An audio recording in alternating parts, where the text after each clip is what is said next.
Now, one more little part of our wonderful adventure here, and because Karen and I visited Russia and Moscow and St. Petersburg last year, I'm very aware of this Russian stuff, and we saw plenty of this when we were over there. But here's a Ural, and this was up by the Ducati place, and this had some really cool features that I had never realized. That first thing is, look, it's got a tail light on the front and the back. That's pretty cool.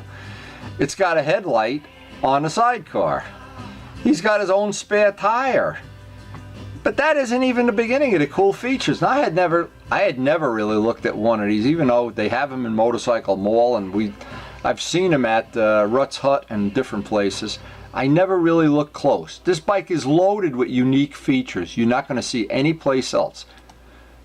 First off, in the passenger seat, I saw this gizmo. I don't know what it is, a turbo intercooler or a wheel bearing for the who knows what, but looks like it might be a little rusty, need replacement, I don't know.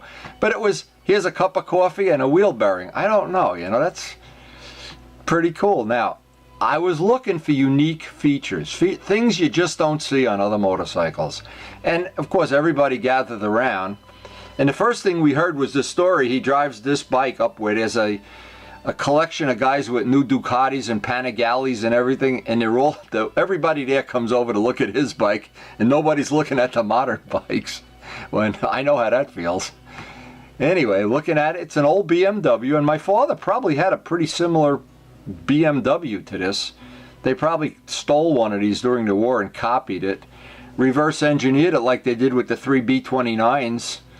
That's another story for another video. But anyway, having been in Russia, I know that they're still making these. These are still available. You can just go buy one. Look, it's got a little step to get in there. And I was thinking, yeah, it is pretty cool. Old Earl's forks, drum brakes. And now we were looking around. Maybe we're getting to be a little too critical, but I'm looking at the tires. And I'm thinking, okay, not every motorcycle carries his own spare tire. I'm thinking, maybe where do you buy one of these tires? Well, let's take a closer look. And not everybody carries a spare 3-gallon gas can.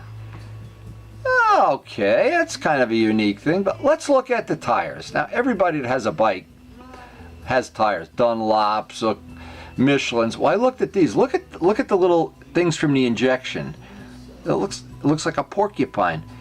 When you look at the tires close, I looked at the whole tire. In fact, we all did. I said, what kind of tires are they? No manufacturer's names. Nothing. It just says, in little tiny writing, made in Russia. No, would you buy tires that the manufacturer was ashamed to put their name on? I don't know. That was pretty cool. Yeah, they're taking the garbage out of Perry's. But anyway, again, I like the sickle and cross on the, you know, kind of cool, that nostalgic or whatever, because of course this no longer exists. But anyway, and talk about making a grand exit. When you leave with this, everybody gets up and wants to see it go down the road, which I guess is cool. Now, we know Luciano is dying to buy another Ducati. I know he's absolutely straining at the bit. Now that he's hit the lottery or whatever he's done, he wants another Ducati. Well, Jim's Ducati would be my first choice, but this one looked cool too. Now, this is a rare one. Again, I don't speak Italian, so I don't know. But this had a pretty unique paint job. Now, maybe the real Ducati guys know what this is and you know, what year it is and everything. But we were talking to the guy that owned it. And of course, always fun to talk to the guys that have these older bikes. And he had bought it very inexpensively and did a little bit of the restoration himself. Had a ton of unique features on it, and he really liked it. And by the way, look at the mirrors. The mirrors were built into the blinkers. They're like reverse, I don't know how to explain it, and the blinkers are built into the bodywork. Now I'm looking at this and I'm thinking, if you did if you made it not look like their Italian flag, if you made it some other, what kind of lightning bolts you could put on here, or load it up with decals and stickers. And when I looked at it real close, it did have, like many bikes you see for the first time, a lot of unique little features.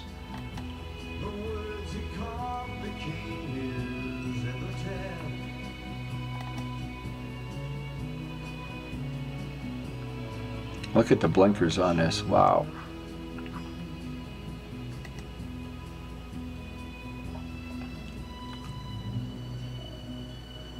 And they look like parabolic blinkers too, like mirrors, I should say.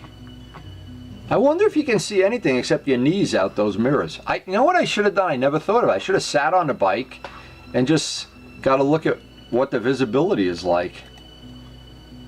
Some pretty unusual looking mufflers, very unlike the ones, the under the tail ones that come on modern Ducatis.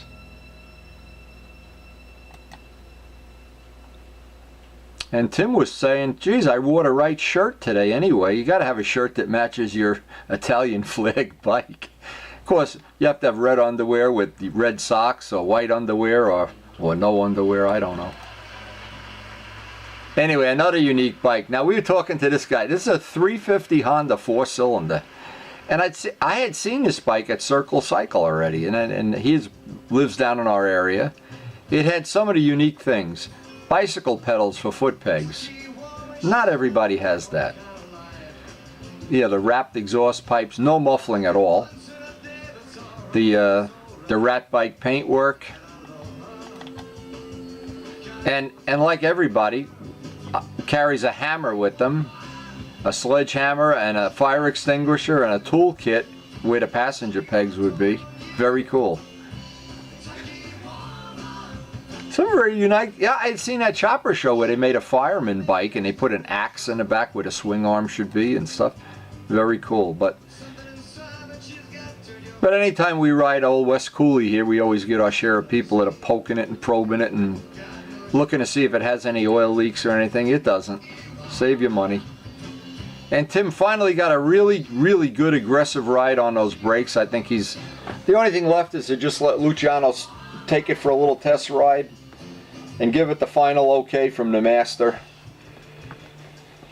And of course we were debating the cost of hair dye here. There's nobody left that has anything but gray hair or no hair. I don't know.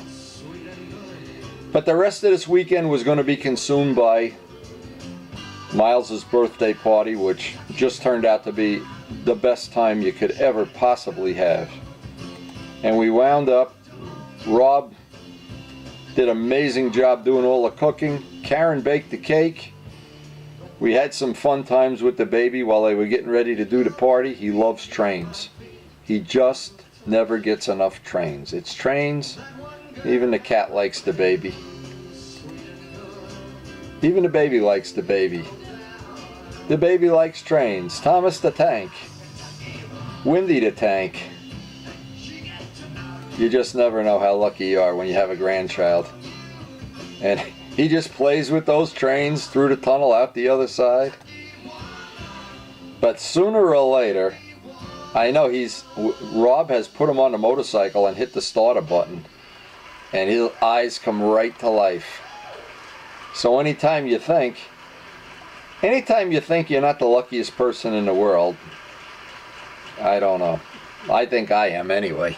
Anyway, but it was just an absolutely wonderful weekend.